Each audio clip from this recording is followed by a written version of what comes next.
Time now is 7:42. Political analyst Mark Curtis joins us live this morning from Washington, D.C. Good morning, Mark. Ross, good morning. If Barack Obama, as Dave just said, is expected to win these three primaries, where does this leave Hillary?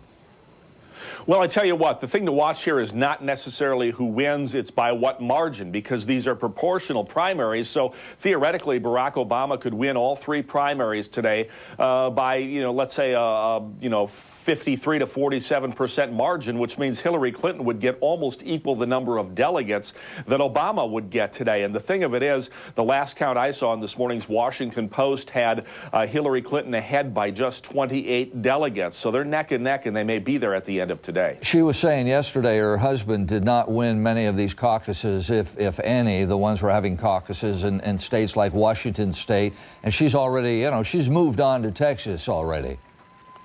Well, and that's because next week is Wisconsin and Hawaii, and right now Obama leads in the polls in both of those states. So Hillary Clinton is focusing on the March 4th primaries. They are in Texas and Ohio, two states she should do very well in, also primaries that day in Rhode Island and Vermont. So Hillary Clinton, if she's to pull herself out of this tailspin in her campaign, really is looking ahead a couple of weeks to March 4th and a day that she really has to win big on. Tell us about the big rally Barack Obama had last night at the University of Maryland.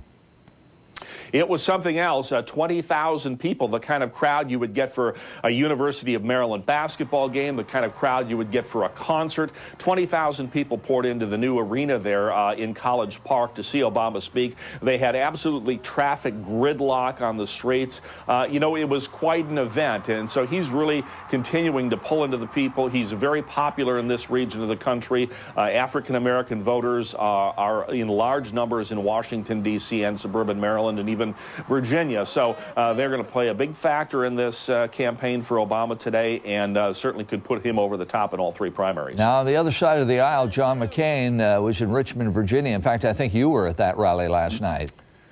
Yes, I was. It was quite an event. It was held at the Richmond or the Virginia Aviation Museum outside the Richmond International Airport. John McCain and another former POW mate of his stood in front of the jet, a jet similar to the one that they were both shot down in over Vietnam. The history of John McCain being a 5.5-year POW at the Hanoi Hilton continues to be his strength. Virginia, of course, is a state with enormous military infrastructure, so that really plays well for McCain, but whether it can, fend off the conservative right that is harshly criticizing McCain, they don't like him, and whether, that military strength can propel him to the White House really remains to be seen, Ross. He got a couple of important endorsements yesterday. Gary Bauer, conservative, Jeb Bush, conservative, saying that John McCain should be the next president.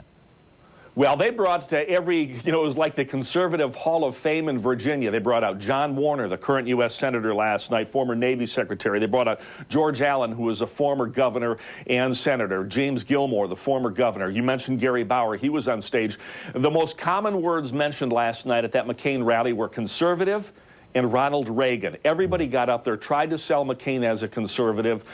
He is more of a moderate, and everybody kept invoking the name Ronald Reagan. McCain made some pledges last night that he would name conservative justices to the U.S. Supreme Court. Obviously, they are trying to appeal to the right wing of the party that does not like McCain at all. I mean, if you listen to talk radio of late, Sean Hannity, Rush Limbaugh, all the right-wing talk show hosts, they absolutely excoriate McCain. They do not like him. They do not trust him. So as much as we follow this conflict between Obama and Clinton on the Democratic side, the real fight in this election right now is between a centrist, John McCain, and the right wing, the conservative wing of his party. Well, I want to tell everybody they can go online and read Mark's political blog. It's markcurtismedia.com. Thank you, Mark.